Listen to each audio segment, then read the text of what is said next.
Buenas noches, mi nombre es Claudia Lemus, soy estudiante de tercer año de la carrera de Administración de Empresas. En esta oportunidad les hablaré sobre un tema fundamental dentro del ámbito empresarial, que es la cultura organizacional. Abordaré sus dimensiones según Hofstede y Tropenars, características, los valores culturales, la socialización organizacional y finalmente el espíritu emprendedor e innovador. Para esto les compartiré un mapa mental para poder explicar un poco mejor el tema. Para comenzar, la cultura organizacional puede entenderse como el ADN de una empresa, ya que es aquello que la define y le da identidad. Está formada por valores compartidos, hábitos, costumbres, normas de conducta, tradiciones y objetivos que se transmiten entre los miembros de la organización con el paso del tiempo. Esta cultura influye directamente en la forma en que las personas trabajan, se relacionan y toman decisiones dentro del entorno laboral. Primero hablaremos de las dimensiones según Hofstede, quien propuso un modelo que permite comprender cómo los valores culturales influyen en el comportamiento dentro de las organizaciones. La primera dimensión es la distancia del poder. Esta se refiere a la forma en que se percibe la autoridad y la jerarquía. En algunas organizaciones, la autoridad está muy marcada y las decisiones se toman únicamente desde los niveles superiores. En otras existe una relación más cercana entre jefes y colaboradores, donde la comunicación es más abierta y participativa. La segunda dimensión es la aversión a la incertidumbre. Esto se relaciona con el nivel de comodidad que tienen las personas frente a las situaciones desconocidas. Algunas organizaciones son muy estrictas y prefieren reglas claras, estabilidad y control para evitar riesgos, mientras que otras aceptan mucho mejor los cambios y la innovación. La tercera dimensión es el individualismo o colectivismo. En culturas individualistas se valora la iniciativa personal y un logro individual. En cambio, en culturas colectivistas se prioriza el trabajo en equipo, la cooperación y el sentido de pertenencia a un grupo. La cuarta dimensión es la masculinidad o feminidad. Esta no se refiere a un género, sino a los valores predominantes. En culturas orientadas a la masculinidad se valora el éxito, la competencia y el desempeño, mientras que en culturas orientadas a la feminidad se priorizan en las relaciones humanas, el bienestar y la cooperación. La quinta dimensión es la orientación a lo largo o corto plazo. Algunas organizaciones se enfocan en resultados inmediatos, mientras que otras trabajan pensando en un futuro, la perseverancia y el crecimiento sostenido. Además de Hofstede, el otro autor importante es Tropenars, quien también estudió las diferencias culturales en las organizaciones y propuso cinco dimensiones principales. En la primera es la universalidad o particularidad. La universalidad se basa en reglas, sistemas legales y contratos que se aplican en la misma forma en cualquier situación y circunstancia. Y la particularidad, en cambio, se basa en las relaciones personales donde las circunstancias influyen en la forma en que se aplican las normas. La segunda dimensión es el individualismo o colectivismo. El individualismo se enfoca en las personas como individuos independientes, mientras que el colectivismo las ve como miembros de grupos sociales donde se prioriza el bienestar común. La tercera dimensión es la neutralidad o afectividad. En las culturas neutrales, las emociones se controlan y no se expresan abiertamente, mientras que en las culturas afectivas, las personas muestran sus emociones con mayor libertad y utilizan un poco más el lenguaje corporal. La cuarta dimensión son las relaciones específicas o difusas. En las específicas, las personas separan un poco la vida personal del trabajo y comparten su espacio privado con pocas personas.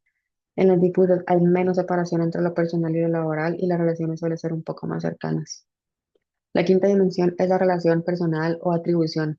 En la cultura de realización, el estatus se basa en los logros y competencias, mientras que en la cultura de atribución, el reconocimiento depende de factores como la edad, el sexo, la experiencia o las conexiones sociales. Ahora bien, la cultura organizacional también tiene características importantes. Se suelen comparar con un iceberg, ya que tiene una parte muy visible y otra invisible u oculta. En la parte visible se encuentran los aspectos formales y abiertos como la estructura organizacional, los cargos, los objetivos, la tecnología, las políticas internas y las normas, como vemos acá. Estos elementos son públicos y son observables. Ahora, en la parte oculta están los aspectos informales que incluyen los sentimientos, las percepciones, las relaciones de valores, las normas grupales y las dinámicas de poder. Aunque no se ven fácilmente, estos aspectos influyen mucho en el ambiente laboral y en la forma en que se comportan las personas. Otro elemento clave son los valores culturales. Nada, aquí tenemos valores, normas, patrones de comportamiento. Estos determinan las actitudes frente al trabajo, el tiempo, el esfuerzo y las relaciones. Uno de ellos es la realización personal, donde el estatus se obtiene a través de los logros y las competencias. En este caso se reconoce a quienes se esfuerzan, se superan y alcanzan el éxito por mérito propio.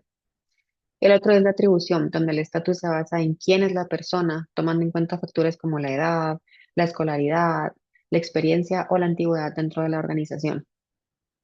También es importante hablar sobre la socialización organizacional. Este es el proceso mediante el cual las personas aprenden e interiorizan la cultura de la empresa. Desde el momento en que alguien ingresa a una organización, comienza a conocer sus normas, costumbres y formas de trabajar. Vivir dentro de una organización significa adaptarse a esa cultura, participar en sus actividades y aprender los modos tradicionales de pensar y actuar. Los nuevos miembros deben comprender y aceptar estas formas para integrarse adecuadamente y ser parte del grupo. Este proceso permite mantener la cultura organizacional viva, ya que se transmite de una generación de trabajadores a otra. Finalmente, hablaremos del espíritu emprendedor que tenemos acá, que tenemos factores psicológicos y factores sociológicos. Este se refiere a la capacidad de utilizar los recursos humanos, materiales y financieros para crear nuevos productos o servicios, asumir retos y generar oportunidades. Este espíritu tiene varias dimensiones importantes.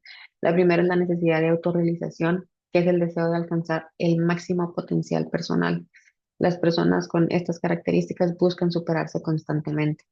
La segunda es el locus de control, que es la carencia de cada persona que controla su propia vida y su destino mediante sus decisiones. La tercera es la tolerancia al riesgo, que es la capacidad de asumir riesgos moderados y calculados al tomar decisiones importantes. La cuarta es la tolerancia a la ambigüedad, que consiste en poder actuar y decidir incluso cuando no se tiene la información clara. Y la quinta es el comportamiento tipo A, que se caracteriza por el impulso de hacer más en menos tiempo, ser competitivo y estar orientado a los resultados. Todo esto que acabamos de hablar son los factores psicológicos, pero también tenemos factor sociológico, que hace referencia a la influencia del entorno social en el desarrollo del espíritu emprendedor. Elementos como la familia, la educación, la cultura, el contexto económico y las relaciones sociales pueden motivar o limitar la iniciativa de emprender. Las personas que crecen en entornos donde se fomenta la independencia, el esfuerzo y la superación personal tienden a desarrollar con mayor facilidad una mentalidad innovadora y emprendedora. Como estudiantes de administración de empresas, conocer estos conceptos nos ayuda a prepararnos para integrarnos de manera efectiva en el mundo laboral y contribuir al desarrollo de organizaciones más sólidas, humanas e innovadoras. En conclusión, la cultura organizacional influye profundamente en la forma en que las personas trabajan, se relacionan y se desarrollan dentro de una empresa. Comprender sus dimensiones, los valores y los procesos permite entender mejor el comportamiento humano en el entorno laboral. Además, el espíritu emprendedor e innovador es clave para el crecimiento y la evolución de una organización, ya que impulsa la creatividad, el cambio y mejora continua. Muchas gracias por su atención.